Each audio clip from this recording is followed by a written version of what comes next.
Deixa eu me falar uma coisa com vocês. Você foi abençoado já? Amém? Você está feliz com a ministração de Deus no seu coração? Falou com você? Eu queria falar uma coisa com vocês muito pessoal. Eu falei com o conselho da igreja desde o ano passado, do meu sonho em trazer o pastor Ivonildo aqui, para nós termos um final de semana como nós tivemos, falando sobre esse assunto. E eu vou dizer para você por quê. Em primeiro lugar, porque eu aprendi como pastor que um dia eu vou estar diante de Deus prestando contas daquilo que eu deveria ter feito como pastor, principalmente sobre a pregação da palavra de Deus. E eu fiz um voto comigo de nunca mais deixar de ensinar a igreja sobre esse assunto, porque houve uma época que eu não fiz isso. Até que Deus tratou o meu coração e me libertou, me tratou de uma série de coisas. Eu fiz um voto com Deus que jamais eu deixaria de ensinar os crentes, a igreja, sobre esse assunto do jeito que a Bíblia ensina. Boa parte do meu ministério sempre foi dedicada a aconselhamento de casais. Boa parte. As maiores dificuldades que eu tenho encontrado no meu ministério dos casais está relacionado com finanças. E a maioria deles, porque não aprenderam a dizimar e ofertar. Casais crentes, mas que ainda não haviam colocado as finanças deles segundo a vontade de Deus. Por isso estavam sofrendo. Infelizmente, alguns eu não consegui ajudar, porque o problema chegou num ponto que não dava mais. Crise financeira. Também com isso, junto com os casais, outras pessoas me procuravam muito. E muitos deles, problemas financeiros. Mas eu tinha um bloqueio de falar sobre isso na igreja e ser mal entendido, ser mal visto. Porque nós vivemos num contexto hoje evangélico, onde as igrejas trabalham isso de uma forma desonesta. E hoje o pastor Ivonildo falou de manhã sobre isso. Então eu, como pastor, tinha medo disso. E aí Deus foi tratando meu coração nessa área de finanças. Hoje eu contei para o pastor Ivonildo na hora do almoço que quando nós saímos dessa igreja para ir para o seminário, eu deixei aqui um bom emprego, uma casa, um carro e uma vida toda pela frente. E nós, eu e Jaqueline, saímos para o ministério. E foi um momento assim tenso para a família, porque nós não tínhamos recursos para nos mantermos. Quando eu cheguei para o seminário em setembro, para ouvir uma palestra, junto com Jaqueline, conhecer ali o ambiente do seminário, da nova cidade, e finalmente tomar a decisão de ir, em setembro, eu que não havia me decidido ainda, Deus me deu um trabalho lá. A Jaqueline saiu do meio da igreja para tocar um órgão no seminário, porque o organista não apareceu. E ela, sem conhecer ninguém, ficou naquele negócio, o pastor esperando alguém para tocar um hino. Ela não pensou duas vezes, foi para frente, tocou. E quando terminou o culto, o pastor veio saber quem que nós éramos. E eu falei para ela, olha, eu estou pensando, ano que vem, vim para o seminário. Mas há uma série de coisas, eu não tenho ainda recurso, não conheço nada aqui. E esse pastor era presidente do Supremo Concílio, a maior autoridade da igreja. E ele falou assim, então se você vier para o seminário, você já tem trabalho, você já tem salário, você vai trabalhar comigo. E você estava pensando aí. E aí Deus começou a tratar meu coração já. Depois eu fui para o seminário, com aquele salário que aquela igreja me oferecia. Os primeiros meses eu recebi um telefonema de 2 presbíteros da igreja. E eles falaram assim, nós queríamos fazer uma visita para você. E eu falei, tudo bem, podemos ir no sábado? Eu falei, podem vir. Eu desliguei o telefone e falei assim, Como que eu vou receber esse pessoal? 2 famílias, eu vou ter que fazer almoço para eles em casa, não tem dinheiro só para comprar a nossa comida. Como que eu vou fazer? O pessoal chique vai entrar na minha casa. Como é que eu vou fazer? Aquela preocupação, né? E aí no sábado eles apareceram na minha porta, eu recebi eles na porta de casa, e convidei eles para entrar. Eles falaram assim: não, nós não vamos entrar. Nós queremos almoçar com você fora, no restaurante. Eu falei: agora azedou tudo mesmo. Como é que eu vou pagar um restaurante? Mas eu tinha um talão de cheque com as 3 folhas. Eu falei assim: eu dou o cheque e depois vou correr atrás. Porque eu não vou deixar os meus convidados para pagarem o almoço.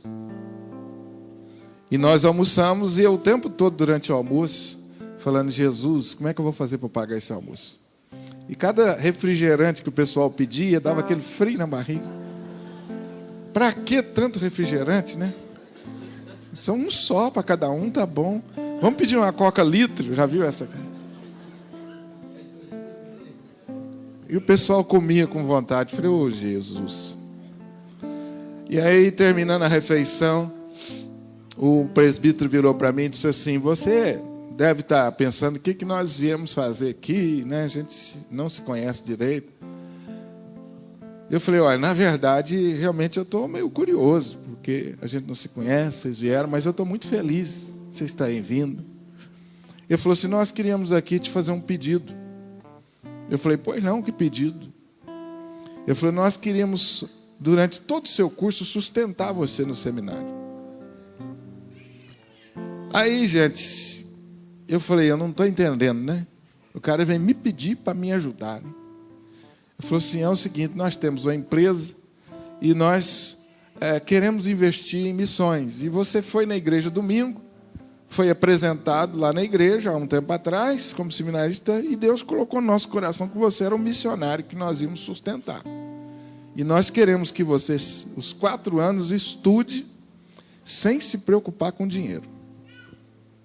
Vocês imaginam o que aconteceu? Jaqueline já chora por qualquer coisa. O sol aponta, ela chora, né? O sol vai embora, ela chora. A lua vem, ela chora. E eu lá me segurando, né? Querendo intelectualmente entender aquilo.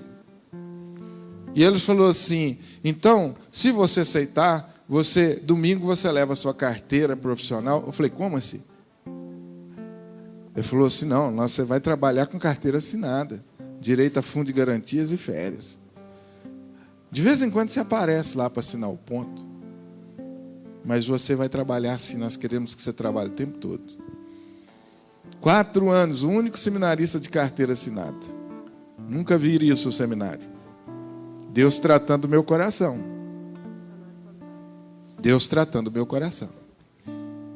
E aí, começamos lá o seminário já numa situação razoável.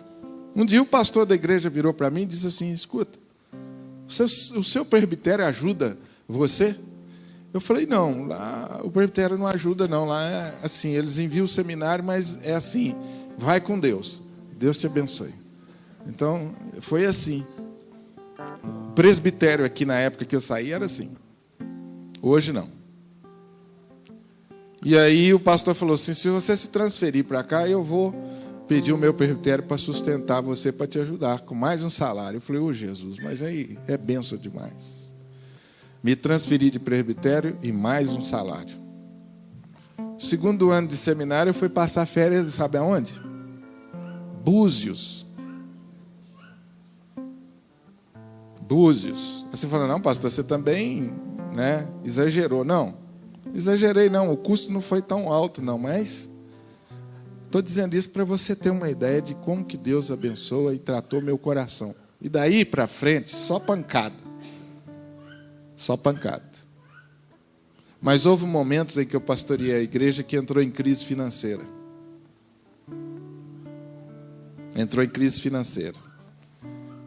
E entrou em crise financeira porque Deus não mandou nenhum Ivonildo, nem parecido, e porque eu ainda tinha medo de falar sobre isso. Entrou em crise financeira. E aí eu pensei comigo: e agora, Deus? A minha esposa era contratada da igreja e tinha um salário. E naquele dia nós sentamos no banco na hora das ofertas. E eu falei com ela, Deus colocou no meu coração de doar todo o seu salário durante o ano todo.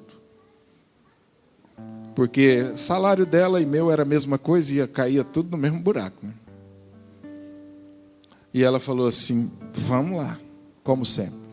E nós doamos o ano inteiro do nosso salário. Aí Deus começou a mudar a história da igreja na área financeira. Então Deus tratou meu coração nessa área. E eu fiz um voto de nunca mais deixar de orientar a igreja sobre esse assunto. Mas foi difícil, viu? Foi difícil. Eu era bem mão de vaca. Eu cheguei para um culto de missões na igreja e sentei no último banco, que eu cuidava de uma congregação. E o pastor fazendo um apelo para missões, e aquele dia a igreja já havia preparado para trazer sua oferta para missões. E eu sentei no último banco, sentei já no final do culto, e o pastor, terminando lá a sua palavra, deu oportunidade para as pessoas ofertarem. E eu sentado no último banco ouvindo aquilo lá, eu falei assim, bom, eu sou missionário.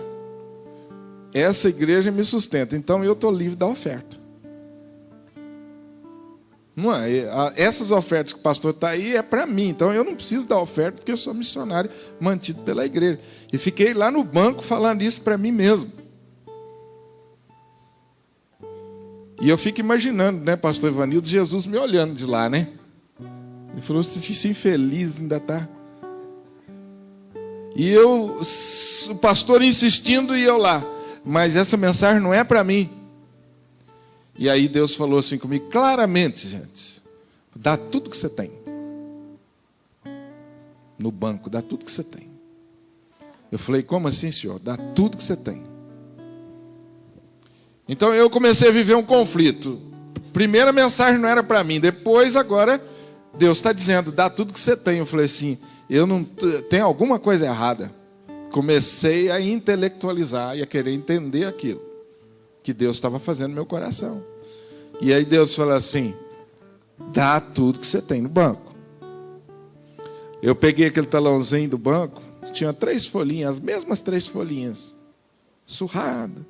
Fiz a soma lá e dei lá tudo que eu tinha. Fui lá na frente, imagina como é que foi essa trajetória, lá do fundo até na frente, levando minha oferta. Imagina. A luta espiritual.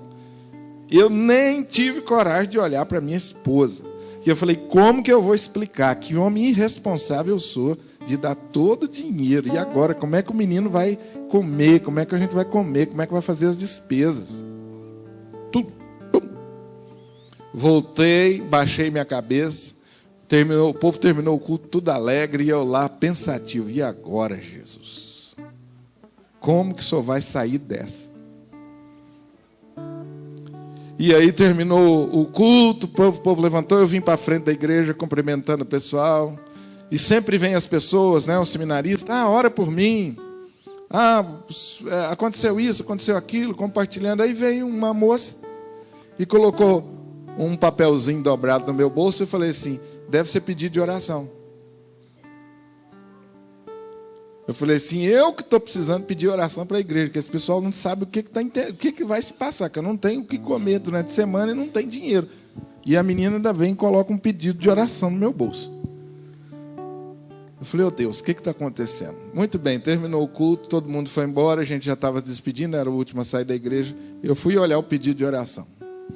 Era um chequezinho com 10 vezes o valor que eu tinha dado naquela noite.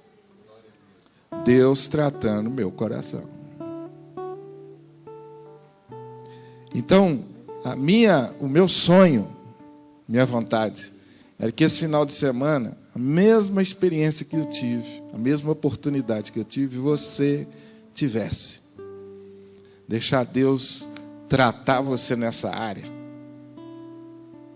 Porque esse é o ponto nevrálgico da nossa vida. Se Deus é Senhor do nosso dinheiro, Ele é Senhor de tudo.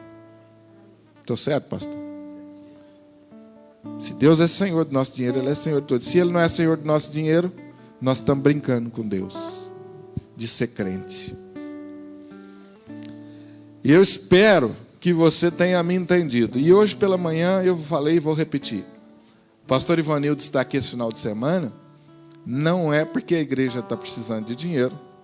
Não é porque a igreja está em crise financeira. Eu louvo a Deus por isso. Não estamos em crise financeira.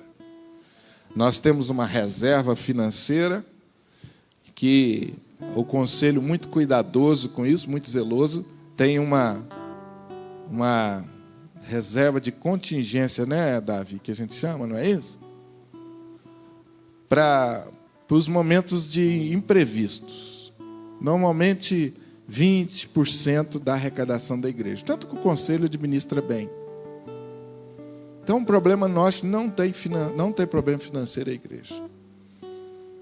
Você não se preocupe. O pastor fez esse seminário para socorrer a igreja está em AP. De jeito nenhum. Bênção demais. O relatório está lá no fundo. O desejo sincero do meu coração como seu pastor é somente esse do conselho da igreja. Coloque as suas finanças debaixo das mãos de Deus. Somente esse, para que você seja ainda mais um crente obediente a Deus. Quem não veio sábado e domingo de manhã, infelizmente perdeu. Eu quero aconselhar você a ler o livro que o pastor Ivanildo está falando tanto. Você pensa assim, o pastor Ivanildo fala tanto desses livros, ele também não precisa de vender livro. O pastor Ivanildo não precisa de vender livro. Ele insiste com esses livros, é porque ele sabe que é benção. Então, às vezes, o pastor fala muito de livro, o pessoal pensa assim, o pastor deve estar ganhando uma graninha com esses livros. Não é. Não é. Leia o livro para você entender esse processo do Espírito Santo na vida da nossa igreja. Porque a minha oração é para que a nossa igreja hoje entre numa outra fase na área de finanças. Entre numa outra fase. Que todos os membros da igreja sejam fiéis para que sejam abençoados. Esse é o nosso sonho. Nós vamos chegar lá, pela graça de Deus. Hoje pela manhã, quando o pastor Ivanildo ministrou, foi a ministração que mais eu senti, hoje pela manhã, particularmente, estou falando eu, a presença de Deus. Eu já tinha ouvido hoje esses testemunhos do pastor, e eu não conhecia muita coisa da vida dele, mas eu falei ontem à tarde aqui, hoje de manhã, que ele deixou uma igreja lá em Cachoeiro, que eu tive a oportunidade de ministrar lá 2 vezes no ano passado. E eles têm um carinho muito especial pelo reverendo Honório. Até brinquei, falei que se idolatria não fosse pecado, ele seria idolatrado lá. O pastor que assumiu o lugar dele, pastor Ivan, o conselho, fala de um carinho especial dele. E a igreja em franco crescimento, muito abençoada lá, a primeira de Cachoeiro. E esse presente que Deus trouxe aqui para vocês. Cuide com muito carinho, com muito amor dele e da família, porque deixou a igreja, para deixar uma igreja crescendo e abençoada como ele deixou, tem que ser direção de Deus. Que Deus abençoe vocês. Muito lindo esses testemunhos dele, muito lindo. Senhor, muito obrigado pelos dizimistas dessa igreja, pelos ofertantes dessa igreja, por todos esses que chegaram aqui e apresentaram ao Senhor aquilo que é devido ao Senhor. E sobre esses fiéis e generosos, eu peço a bênção do Senhor. E peço que o Senhor possa, ó Deus, continuar trabalhando com a Tua palavra no coração daqueles que lutam e insistem, só em querer receber e nunca querer dar e dividir. Deus, pedimos misericórdia por esses e rogamos que o Senhor multiplique a vida de todos quantos têm aceitado o desafio de viver uma vida de fidelidade e generosidade na Tua presença. Esses dízimos são Teus, essas ofertas são Tuas, esses votos são Teus. Nós oramos agradecidos no nome de Jesus. Amém. Amém. Podem se assentar.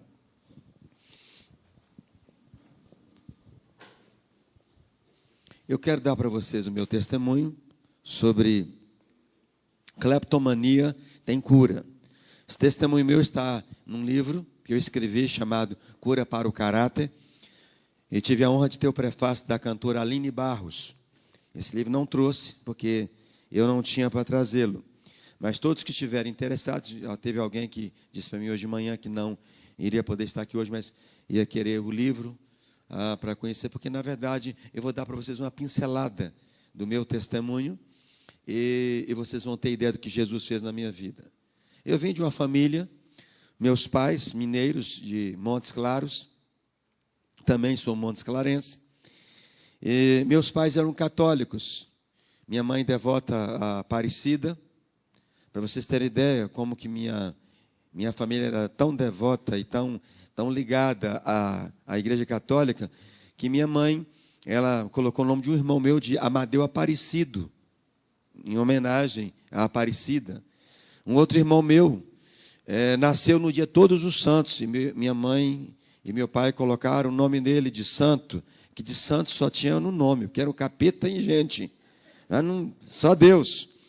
E aos meus 5 anos de idade, mais ou menos, o meu irmão, o mais velho, que era inclusive coroinha da Igreja Católica, deixou a igreja por consequência de ter tido uma ansiedade, percebeu que havia um grande vazio no coração dele.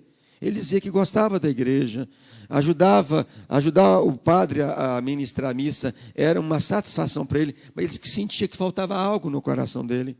Até que um dia, lá na janela da nossa casa, lá no interior, e naquela ocasião não era em Montes Claros, onde meus pais moravam, cidade muito pequenina, naquela janela tinham umas 3 pessoas lá fazendo um culto ao ar livre, e o Espírito Santo falou com o pregador daqueles 3 ali que estavam ali naquela praça: tem alguém na janela ouvindo, pode pregar e fazer o apelo.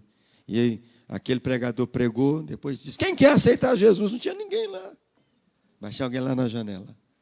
E meu irmão levantou a mão lá na janela, saiu de dentro de casa, foi lá, se rendeu a Jesus, e meu irmão então se converte, causa uma confusão na nossa casa. Minha mãe não queria falar com meu irmão, meu pai disse que aquilo era uma desfeita com a família. O fato é que meu irmão não abriu mão da decisão que ele havia tomado, começou a ir para a igreja. Meu pai percebe que o Amadeu está diferente, e ele fala para minha mãe: ué, Amadeu, ele está diferente. E aí minha mãe não queria ouvir sobre esse assunto. E aí meu pai falou assim: eu vou lá nessa igreja para ver o que está acontecendo lá, o que estão dando para meu filho. E meu pai foi lá ver o lugar onde o Amadeu estava frequentando. Chegou lá, assistiu o culto, foi bem recebido com muito amor pela igreja. Chegou em casa e falou assim: Anísia, o negócio lá é bom. Eu gostei lá daquela igreja, e eu vou começar a frequentar essa igreja. Aí minha mãe falou: se você fizer isso, Belém, nunca mais ficar de bem.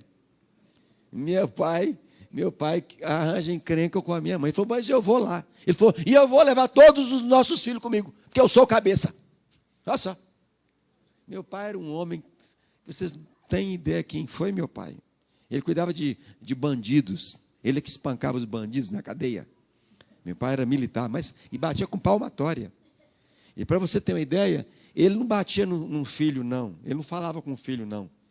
Ele espancava os filhos. Eu tive irmão com braço quebrado, irmã com braço quebrado. Tive outra irmã que ele bateu com facão. Uma vez ele tentou matar minha mãe, enforcar minha mãe. Outra vez ele tentou atirar numa das minhas irmãs. Meu pai era um monstro.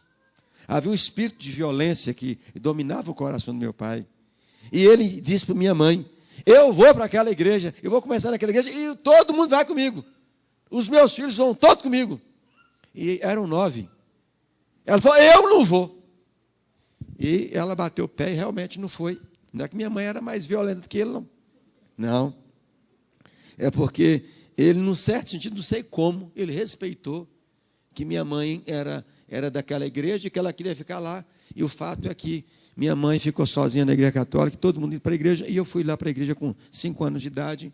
E aos 8 anos de idade, nessa altura, minha mãe tinha chegado para a igreja evangélica.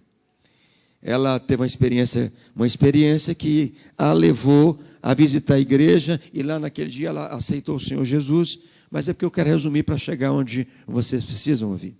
Aos 8 anos de idade, eu aprendi na escola dominical sobre o dízimo. aos 8 anos de idade, na igreja evangélica. Eu achei lindo a questão do dízimo. Fiquei fascinado. Desde então, aos 8 anos de idade, hoje com 52 anos, 46 anos, eu nunca deixei um dízimo para trás. 46 anos de fidelidade, ou seja, pregar sobre o dízimo é algo que eu vivo. Eu não sou um desses espertalhões que você conhece por aí. E se fosse, não estaria na igreja presbiteriana. A segunda igreja que mais me agenda no mundo. A que mais me agenda é a Batista. E depois a presbiteriana. Meus livros são prefaciados pelo reverendo Hernandes Dias Lopes, Dr. Russell Shedd, Dr. Russell Norman Champlin, pastor Ernesto Tonini, e por aí vai. Esses são os homens que referendam a minha vida e meu ministério por onde eu vou, à volta do mundo. Aos 8 anos, então, eu começo a ser um dizimista e eu fiquei apaixonado com o dízimo. Eu ficava impressionado, como é que um Deus coloca na mão de uma pessoa 100 peças de alguma coisa e só quer 10. Eu achava que Deus era muito humilde. Como é que Deus coloca na mão de uma pessoa 1000 peças e ele só quer 100 e deixa 900 com a pessoa? E eu tinha um professor que era muito ótimo na escola bíblica, dinâmico. Ele chegava com 10 laranjas na escolinha dominical, 10 laranjas geladinhas, e eu amava fruta. E ele falava assim: olha só, essas 10 frutas aqui, Jesus está dando para você como um pagamento. Pega uma só e dá para Jesus. E fica com as 9. Eu falava assim: meu Deus, é muito 9 laranjas para mim. Uma só para Jesus. E eu queria rachar a metade para Jesus, a metade para mim. Na minha cabeça. Aí você fala assim: mas você era menino. Você não tinha maldade. Ai de você se tiver maldade, não passa nem na porta do céu. Jesus falou que se você não se tornar como uma criança, puro como uma criança, jamais você entrará no reino dos céus. Meu pai usava essa expressão em casa: eu sou muito maldoso. Coitado quem pensa assim. Não entra no céu. Maldade não entra no céu. Se você é maldoso, você tem que conhecer o bem que vai tirar essa maldade do seu coração. Se você fica julgando as pessoas pelo que você fez ou pelo que você faz, cuidado, além de maldoso, você é um julgador. Você não pode fazer isso. Não julgueis para que não sejais julgados. Então, desde 8 anos de idade, eu comecei a ser um dizimista. E na igreja, os pastores que passavam por aquela igreja que nós frequentávamos, me amavam muito. Aos 10 aninhos, 11 aninhos, eu era o pregador do culto das crianças na igreja. Só que uma coisa que eu observava que na nossa casa não tinha, era frutas. Nossa casa não tinha frutas, meu pai não comprava frutas. Aliás, meu pai comprava aquele arroz, sabe o pior arroz? É o que meu pai comprava para casa. Não é que meu pai não tinha dinheiro. O avarento, ele sempre compra o pior, inclusive para ele. O avarento. O avarento é a pessoa que ele só compra o pior para ele. E se ele compra o pior para ele, imagina para os outros. A filosofia dele é só guardar, guardar, guardar. E alguém diz que quem guarda para si é pobre. E quem investe no reino de Deus, esse é que é o próspero. Esse é que cresce. Esse é o que avança. Lá em casa, se não chegava um arroz direito, imagina a fruta. Quando chegava sábado, que era dia de feira, lá em Montes Claros, meu pai chegava lá na feira, no final da feira. Quando aquela banana que já tinha mudado de cor algumas vezes, aquele restinho, quanto é que é esse aqui para arrematar? As bananas estão tudo já abrindo a boca já, né? E amassada. Aí alguém falava assim: não, faz tudo isso aqui por R$2. Ele falava assim: eu dou 50 centavos. Era assim, e ainda levava. Chegava legal com aquelas bananas tudo, a boca aberta. Mas a gente comia, era o que tinha. E passei a gostar de piqui, porque não tinha jeito. Ele só levava piqui para casa. Piqui ou você ama ou você odeia. Eu passei a gostar muito de piqui. Você quer me fazer feliz? Um arroz com piqui e carne de sol? Eu só quero Jesus e mais nada. Como é que não gostava de piqui? Piqui no almoço, piqui se tivesse até chá de piqui, minha mãe enfiava chá de piqui na gente, porque meu pai só trazia piqui. Então era no almoço, no jantar, irmãos, era piqui, não teve jeito de não gostar de piqui. Não teve jeito. E eu confesso que eu gosto de piqui. Se você não gosta, o problema é seu, eu fico feliz, porque sobra para mim, viu? E para nós, né? E, enfim. Aí um dia, assim, quando alguém fazia doação de abóbora, minha mãe fazia abóbora e colocava lá para todos nós comermos, né? Aí teve uma pessoa que começou a doar muita abóbora lá para casa. E minha mãe só fazendo abóbora e colocava lá em casa, só abóbora. E abóbora no meu pai, abóbora no meu pai. Um dia ele falou: Anísia, pelo amor de Deus, você só faz abóbora? Ela disse: você só traz abóbora? Traz outra coisa que eu vou fazer outra coisa. Mas meu pai era um homem muito difícil. Era agiota, além de tudo isso, ele era um agiota. Ele emprestava dinheiro a juro. Você sabe que a agiotagem é crime. E a Bíblia condena isso. Mas meu pai estava frequentando a igreja. Meu pai frequentou a igreja durante anos. Meu pai era um religioso. O que é um religioso e um cristão? O religioso é aquele que marca a presença na igreja. Às vezes vem até mais no culto do que os próprios que são comprometidos com a igreja. Mas ele não tem compromisso com a igreja. Ele nunca está presente nos dízimos, nunca está presente nas ofertas. Vem nascer porque ele vai tomar um vinhozinho e comer um pãozinho. Ele sempre quer, mas dá nada, não dá. Todo o tempo que eu vi meu pai na igreja, não via meu pai lá fazendo uma oferta na igreja. Durante 39 anos quase, eu não vi meu pai fazendo uma entrega de uma oferta na igreja, um dízimo na igreja. Meu pai marcava a presença. Arranjava encrenca, confusão na igreja, e meu pai não era fácil. E um dia, com 11 anos mais ou menos, eu ouvi uma voz. Cuidado com as vozes que você escuta. Eu ouvi uma voz, a voz dizia assim para mim: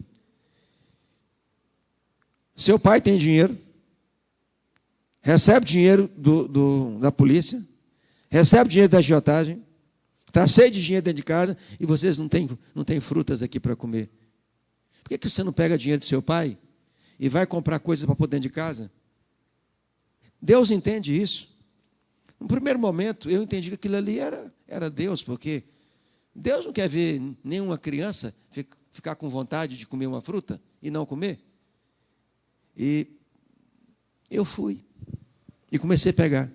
Fui lá no quarto do meu pai, ele tinha uma mala no quarto, e ele guardava dinheiro naquela mala. Aí eu peguei, comecei a pegar como se fosse hoje. R$1, 5, depois fui para 10, depois eu fui para 20, depois eu fui para 50. Quando eu comecei a ficar viciado até nos 50, aí eu comecei a pegar R$100.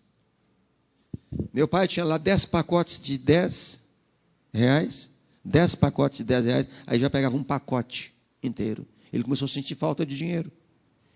Ele falou: tem um rato aqui nessa casa. Ele falou: se eu pegar, eu mato. E matava mesmo. O espírito que dominava, reinava na vida de meu pai, e ele era capaz de fazer isso.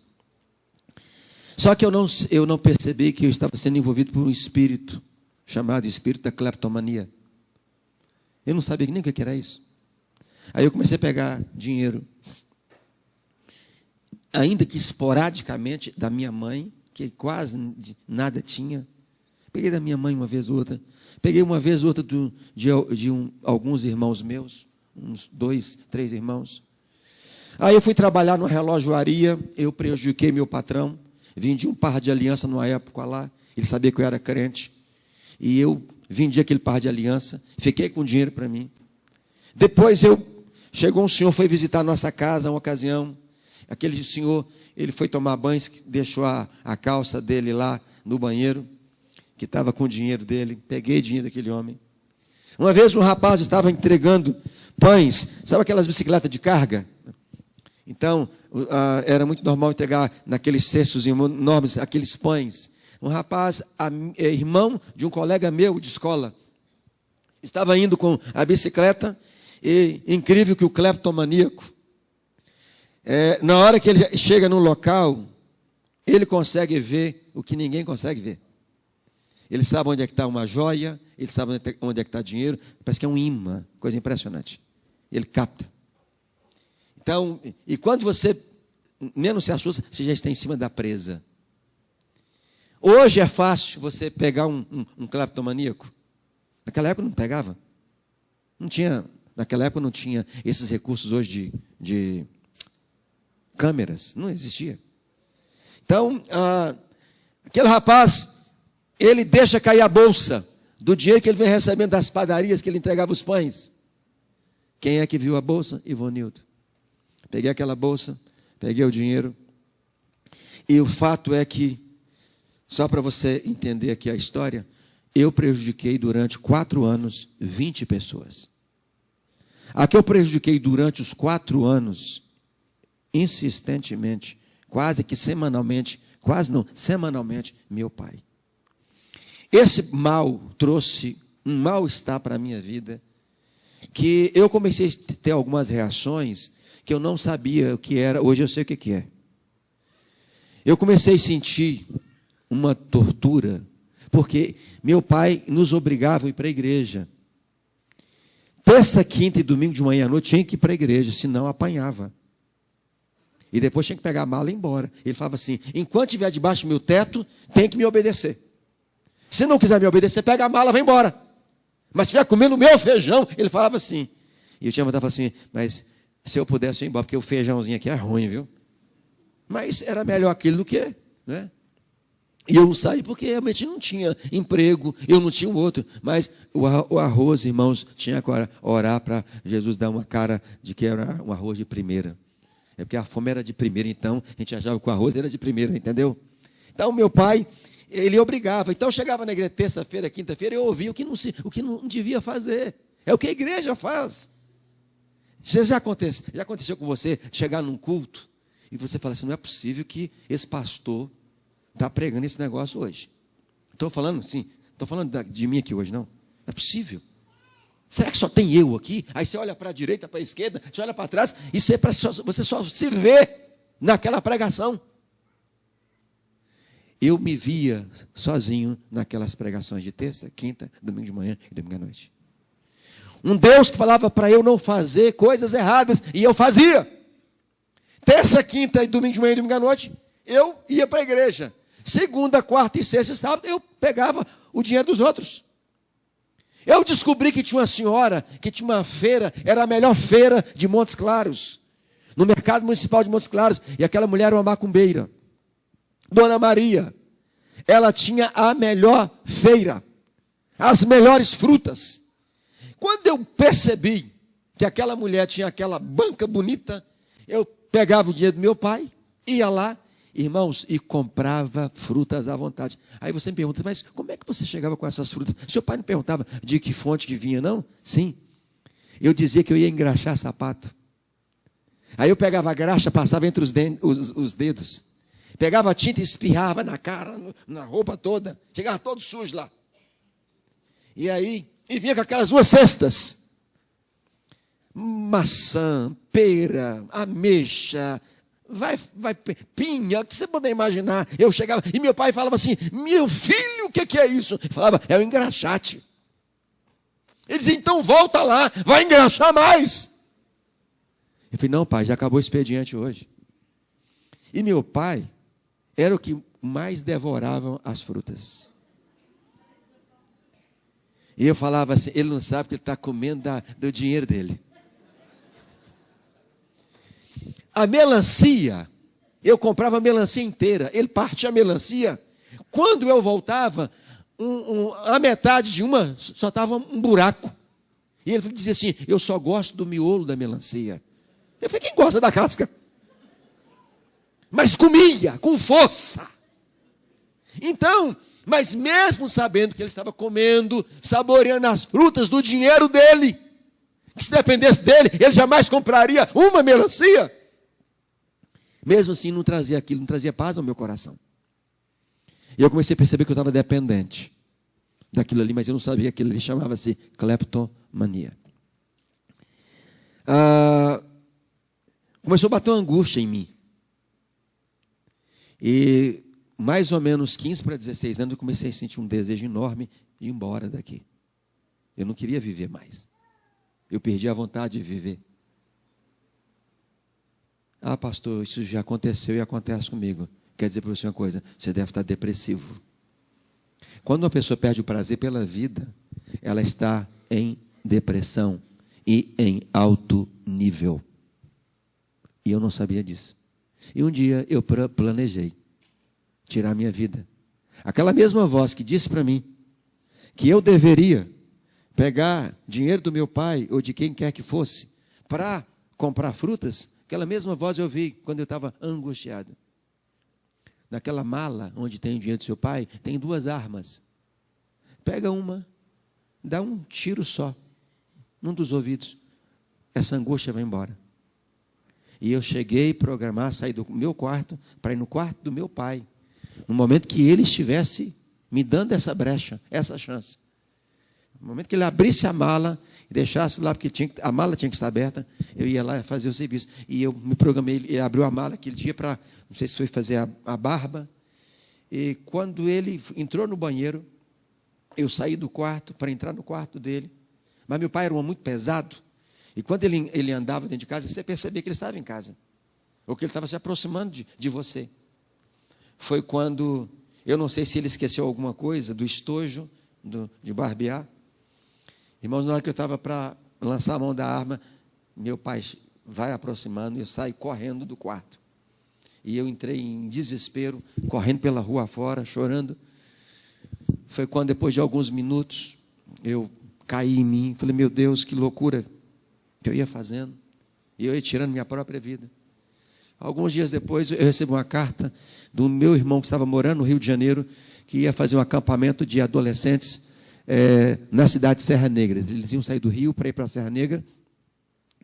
E aquele meu irmão, ele manda aquela carta, manda o dinheiro para mim, e aí eu comprei a passagem, fui pela primeira vez em 1976.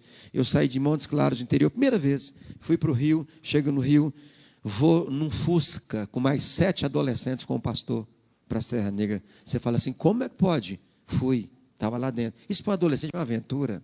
Mas como é que passou na frente do guarda? O pastor tinha muita fé. Como não tinha irmãos na igreja com coragem de abrir mão dos carros deles para os adolescentes irem para a igreja, o pastor então usava o Fusca dele. E ele dizia, ó Deus, segue esses guardas aí. Eu sei que Deus, você não cegava, mas pelo menos ele colocava alguma coisa lá que os guardas não viam. E ele dava 2 voltas para buscar 14 adolescentes. 2 para ir, 2 para voltar. Rio, Serra Negra. O esforço valeu. No meio daquele grupo, Ivonildo foi achado. Fui naquele acampamento de adolescente. Naquele acampamento eu ouvi do amor de Deus. Um Deus que me amava com os meus defeitos, com meus erros e pecados. E que Ele queria mudar a minha história. Não me pergunte como, mas na hora que o apelo estava sendo feito, eu caí lá na frente, caí no sentido, me prostrei, chorando. E eu disse, ó Deus, eu sou muito porco, eu sou muito sujo. Eu prejudiquei tanta gente, meu pai, minha mãe, vizinhos, amigos, irmãos, patrão. Falei, eu não sou digno do Senhor, mas Deus me amou, Deus não me acusou de nada, Deus me perdoou. Saí dali de Serra Negra com meu coração feliz, volto para Montes Claros. Quando eu cheguei em Montes Claros, irmãos, passou uma semana, eu notei que eu não estava pegando mais nada de ninguém. Passou 2 semanas, falei, gente, não estou pegando mais nada de ninguém. 1 mês, 2 meses, eu falei, Jesus me curou. Mas uma coisa que eu notava é que meu coração tinha um desejo imenso para falar de Jesus. Eu confesso a vocês que hoje, com muita luta, eu entendo porque que Deus me chamou para falar sobre finanças. Mas, irmãos, eu sou evangelista. Quer me deixar feliz, é me deixar falar de Jesus. E se não deixam, eu falo também. Falei hoje no almoço com a família pastoral e com mais um casal que estava conosco. Os 3 lugares que eu mais amo falar de Jesus é no ar, quando o piloto fala 11 mil pés, ou no cemitério, ou dentro de um táxi. Irmãos, mas ganho pessoas para Jesus. No ar, então, não escapa um. Eu falo assim, cara, se esse avião cair, você vai cair onde? Até quem não quer aceitar Jesus, aceita.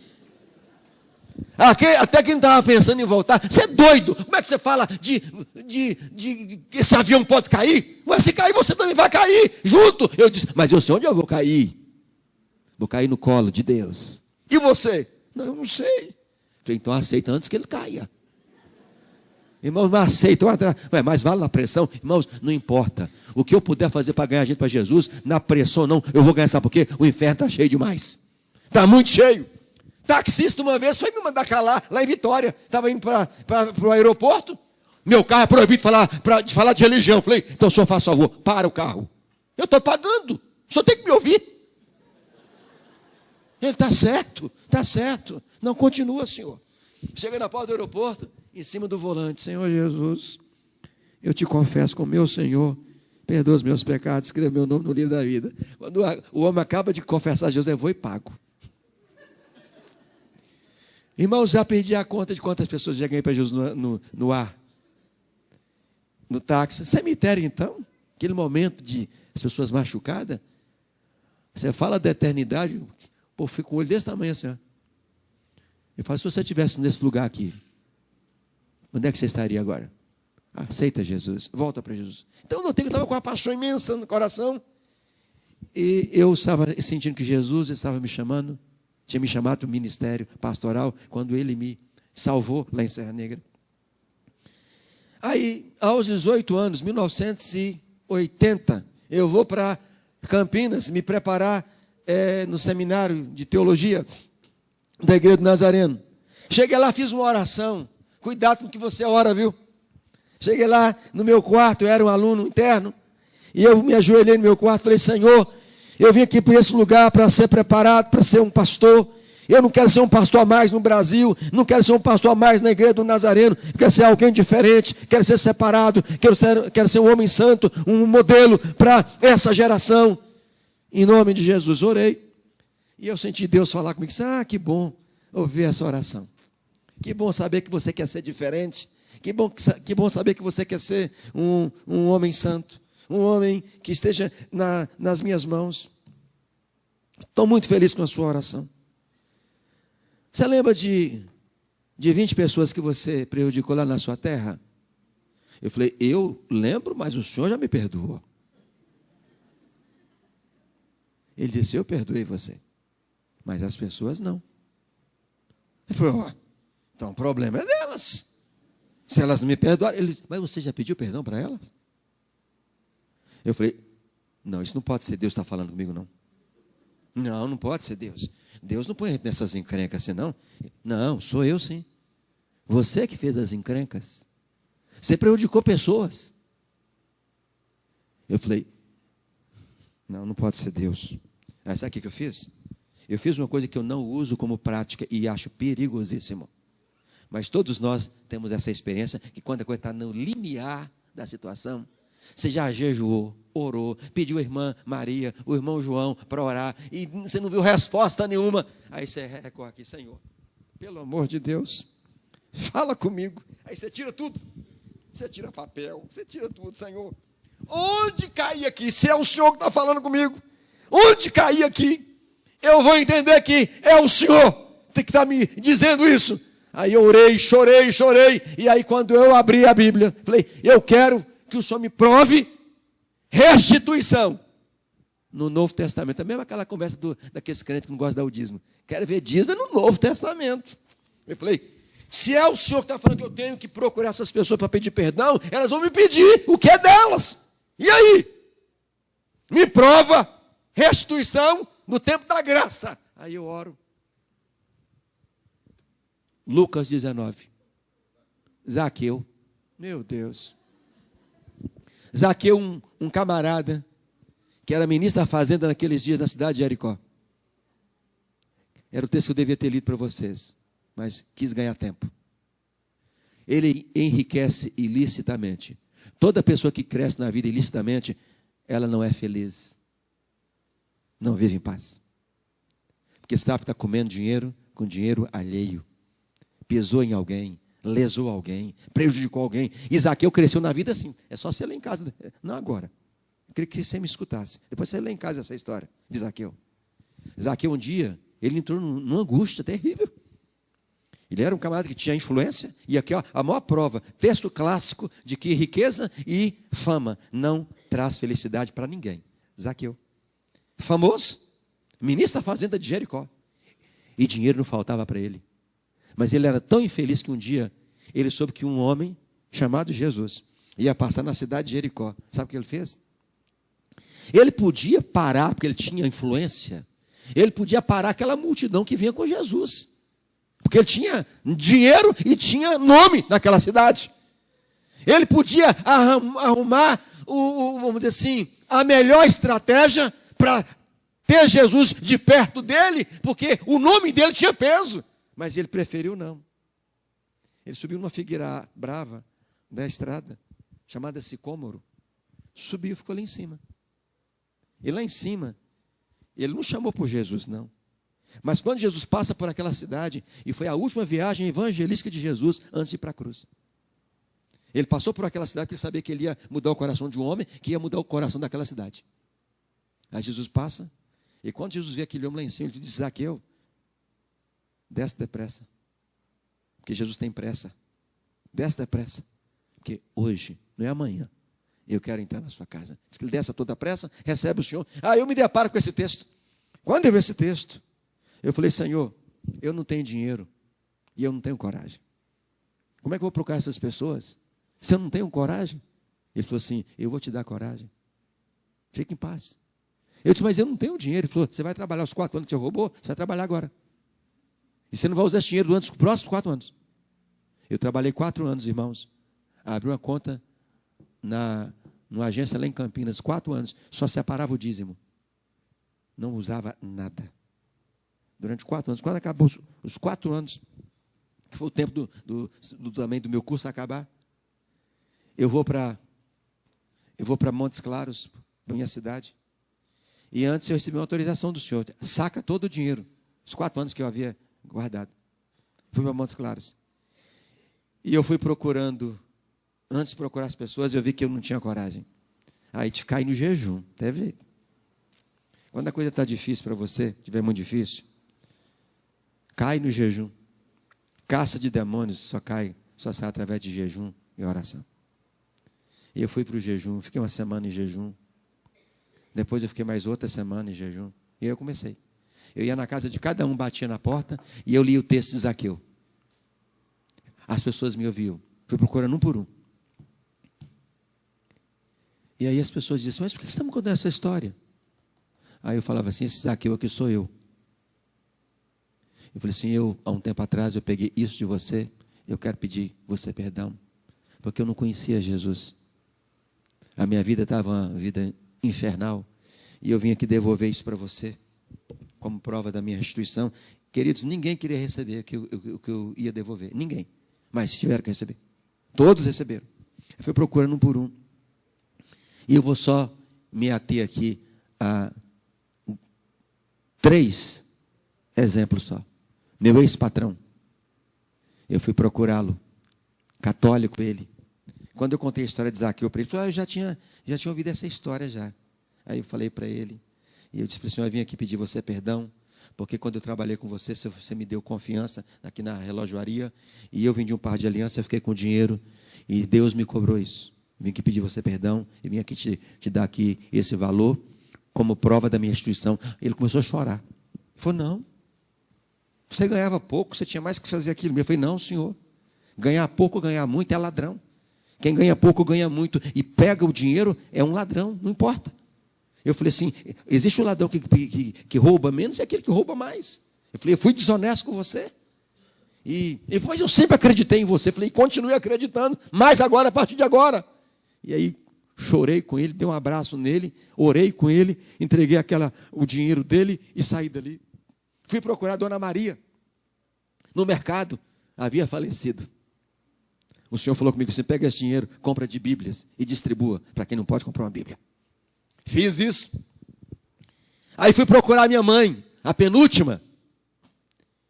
E dificuldade para procurar mãe e pai. O pai eu estava apavorado, porque meu pai ainda não estava crente ainda não. Meu pai estava o diabo em pessoa. Sério?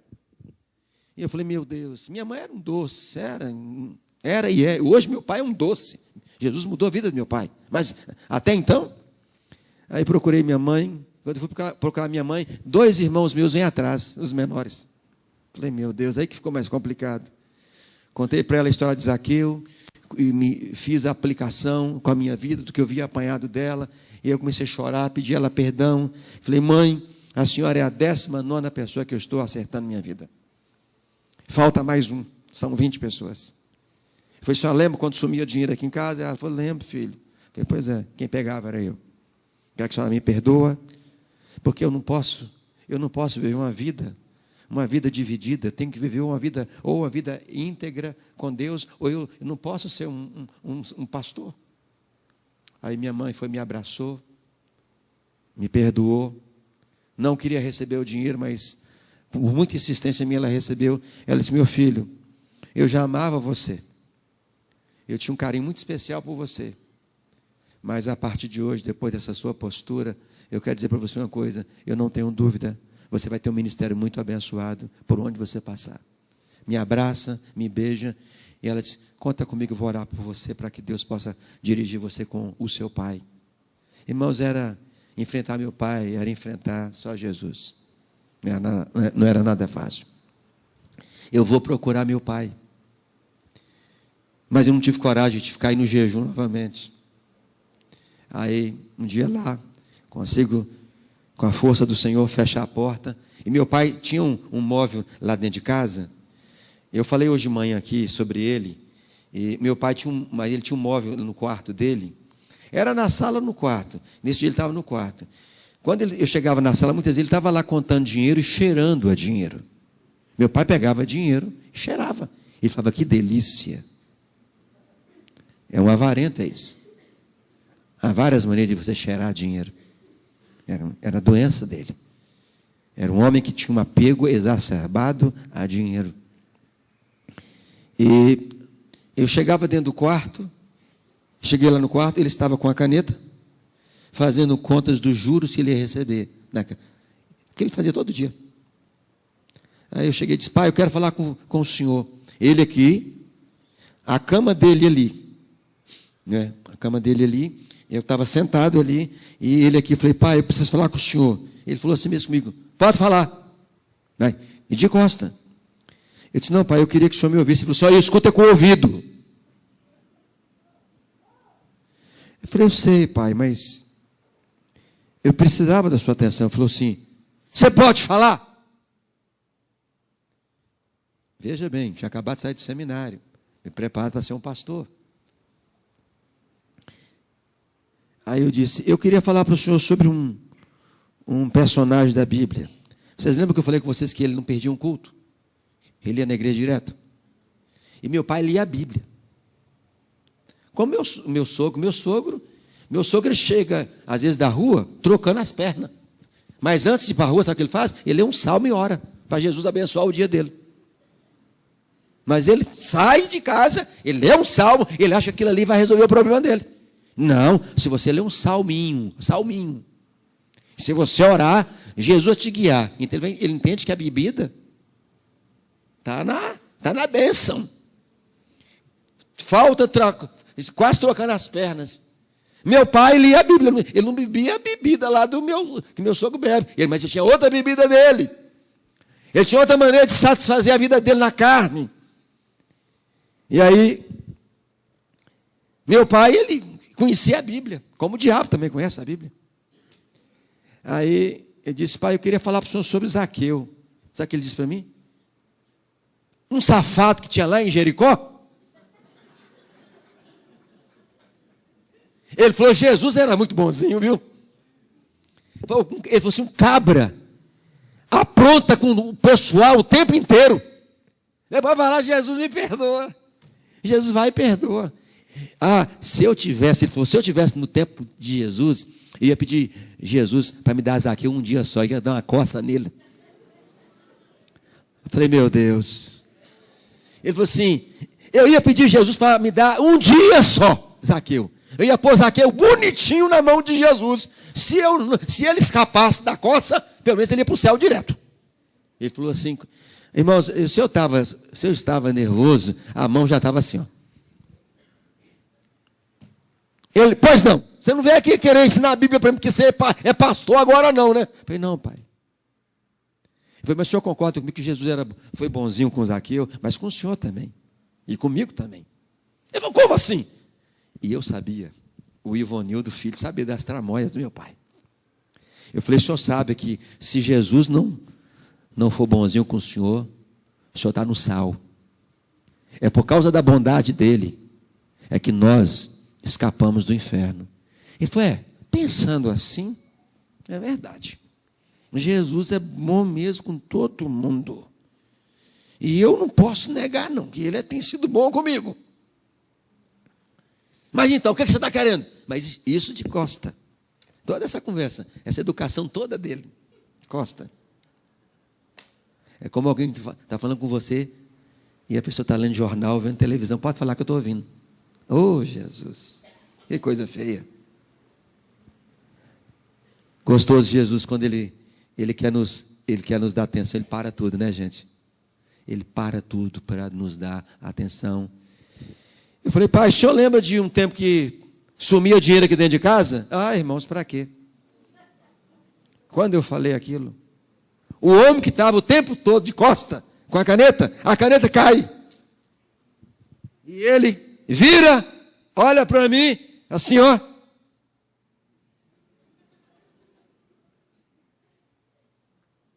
Tipo assim, é você? Falei, pai, quem pegava o dinheiro do senhor e de mais 19 pessoas? Fui eu.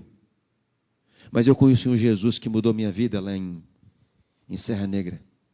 E ele me ensinou que aquilo que não é meu, eu não posso ficar com ele. E eu vim aqui pedir ao Senhor perdão em nome de Jesus, esse Jesus que é bom.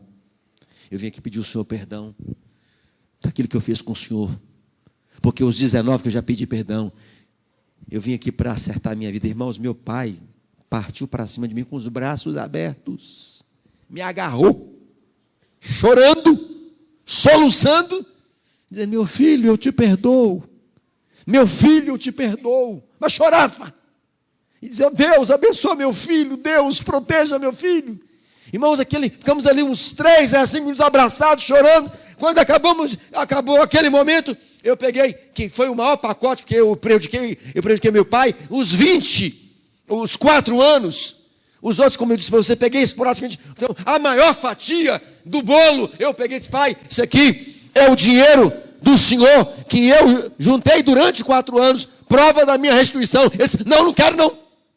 Não quero esse dinheiro não, eu não preciso. Eu falei, mas o senhor tem que receber. Se o senhor não receber esse dinheiro, ele falou, eu não quero, eu não preciso. Eu falei, eu sei que o senhor não quer e o senhor não precisa, mas se o senhor não receber, eu não posso ir para o campo. Eu não quero ser um pastor a mais. Eu não quero ser um picareta.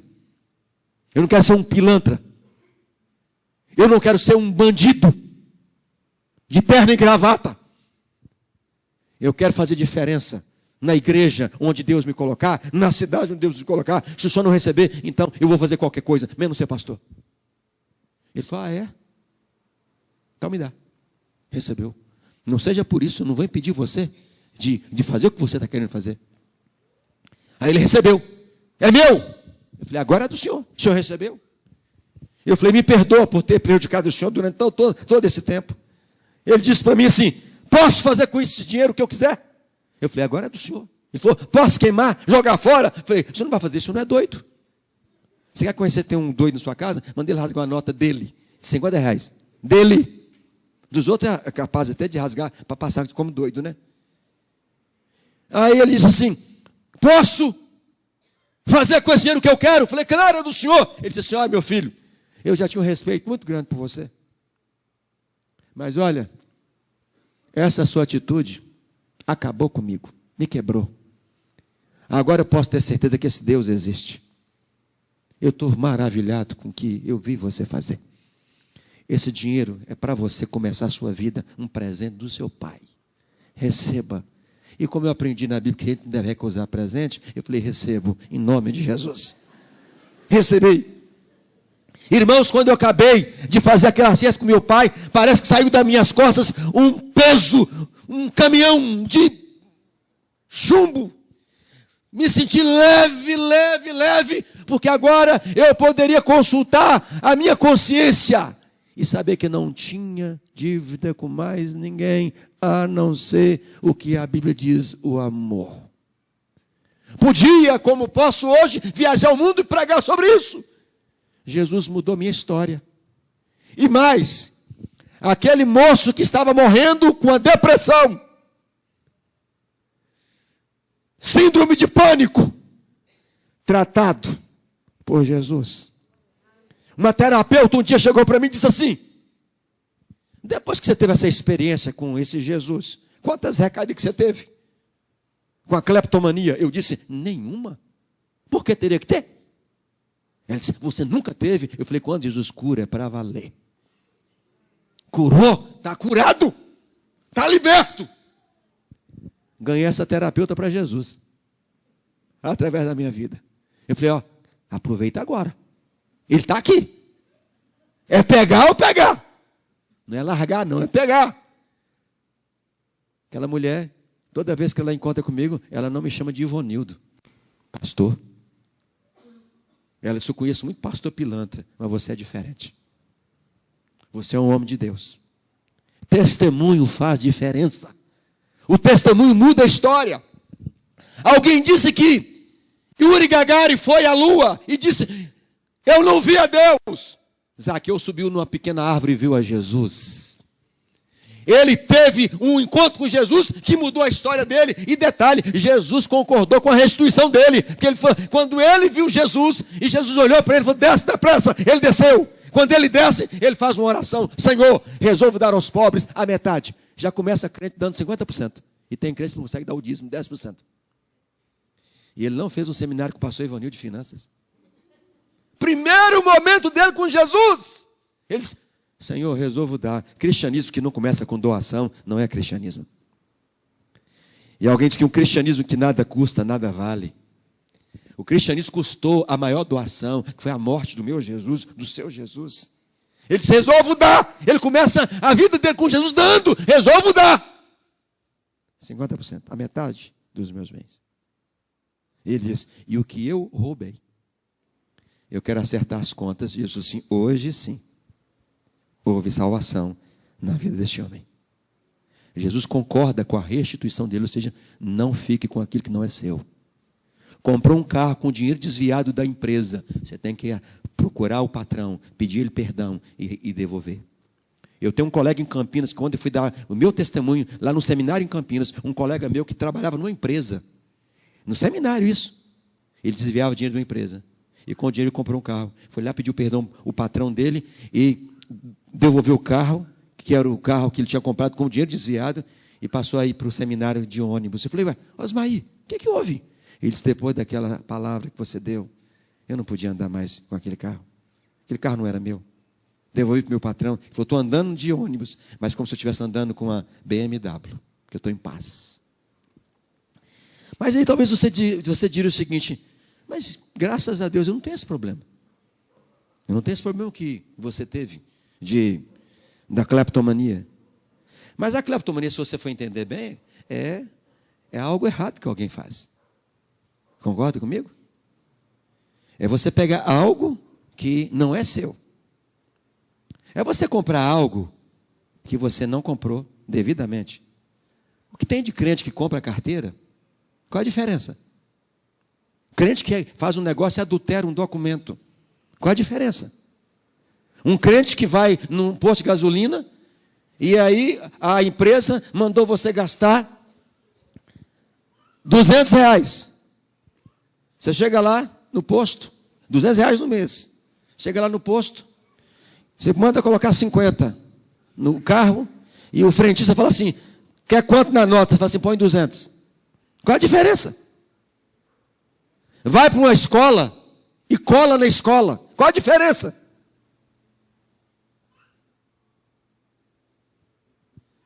Está usando um diploma na parede, dizendo que você é um profissional quando você comprou aquele diploma.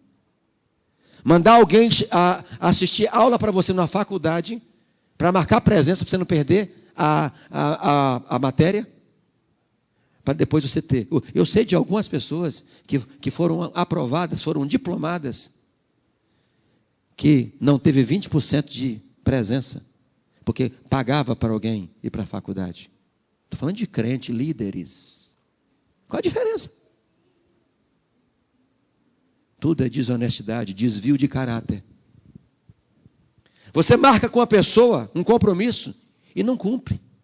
E não dá satisfação. Qual a diferença? Problema de caráter.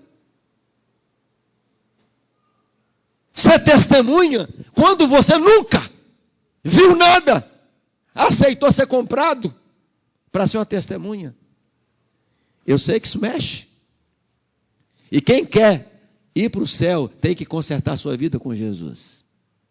Quando eu estava dando meu testemunho lá em Londres, um brasileiro chegou e disse para mim assim: até hoje, aqui nesse país, eu estava ganhando muito dinheiro desonestamente. Mas a partir de hoje, eu vou ganhar dinheiro, pouco, mas honestamente. Falei, você está equivocado. Agora é que a coisa é diferente. Porque você está sendo honesto. Você vai ter uma vida agora próspera e abençoada com Deus. Um líder lá também em Londres disse assim: meu Deus, eu fui lá no Brasil, eu comprei um pneu recalchutado e não paguei.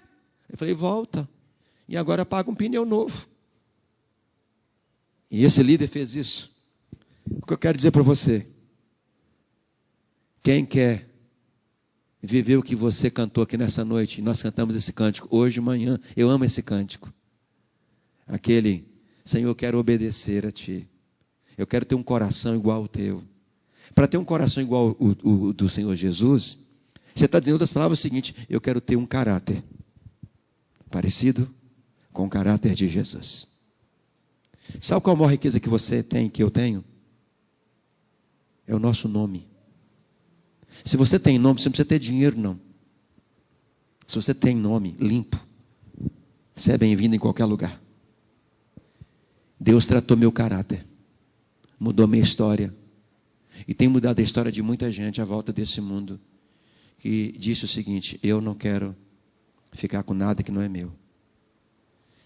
Todas as pessoas que eu procurei, todas foram evangelizadas. Várias tiveram um encontro com o Senhor Jesus. E hoje eu tenho paz de poder olhar para essas pessoas e elas olhar para mim e saber que ainda existem homens de Deus nessa terra. Eu não sei qual é a dificuldade que você tem atravessado, que você atravessa. Eu não sei se você cometeu alguns desses erros que eu cometi, ou alguns dos que eu mencionei aqui. O fato é que eu quero te dizer: você não precisa fazer nada de desonesto para vencer na vida. Não tem que comprar uma vaga na universidade para sua filha. Sua filha não precisa disso. Ensina sua filha a estudar. Ela foi criada em imagem e semelhança de Deus. Você não tem que comprar diploma para dizer que você foi formado nisso. Você não precisa disso. Se você cometeu um ou alguns erros dessa natureza ou coisas semelhantes, eu quero dizer para você uma coisa: o Deus que me curou pode curar você nessa noite. Se você é uma pessoa que entrou aqui, que tem vivido momentos de dor, de angústia na alma, pastor Ivanildo, tem que confessar para o Senhor que algumas vezes me bate uma dor no meu coração, uma tristeza. Deus pode curar você nessa noite. Se você está vivendo uma vida de depressão, uma vida de angústia, uma vida de síndrome de pânico, agorafobia, não importa, você não pode entrar no elevador, você não pode subir uma ponte, você não pode pegar um avião. Deus quer tratar você hoje à noite, se você crê que Ele pode mudar a sua história. Mas você sabe o que você precisa fazer: dizer, Senhor, eu reconheço que eu sou um errado. Eu, como qualquer pessoa, cometi meus erros também, mas eu quero que o Senhor mude minha vida. Se você crê nesse Jesus de Zaqueu, Lucas 19, nesse Jesus que mudou a minha história, se você crê, Ele pode mudar a sua história aqui hoje à noite. E eu queria, antes de ir embora, eu quero orar com você. Quero pedir a Deus que mude seu coração, mude sua vida, faça de você alguém diferente. E eu vou pedir com muito carinho agora que nós não tenhamos música neste momento. Sabe por quê? De repente, os nossos músicos vão precisar de receber uma oração. E quase todos os lugares por onde eu já passei, você podia contar nessa mão quem não disse: eu não preciso dessa oração. Porque eu e você, nós erramos, de uma forma ou de outra nós erramos, nós falhamos. E eu quero te deixar aqui à vontade, Para se colocar de pé nesse instante, todos, por favor. Todos, em nome de Jesus. Eu quero orar por todos aqueles que chegaram aqui hoje dizendo: pastor, eu quero que Deus mude minha vida. Eu estou servindo a Jesus, estou procurando, mas eu quero mais. Eu quero ter um caráter parecido com o caráter do meu Jesus. Eu quero ser crente. Eu não quero ser um presbiteriano. Eu quero ser crente. Eu não quero ser um nazareno. Eu quero ser crente. Eu não quero ser batista. Eu quero ser crente. Eu quero parecer com Jesus. E Paulo disse: sede meus imitadores, como eu também sou de Cristo. Se você quer que Jesus pode mudar a sua história, não importa o que você já fez. Eu fui um podre, muito sujo, mas Ele olhou para mim e Ele me amou. E fez toda a diferença.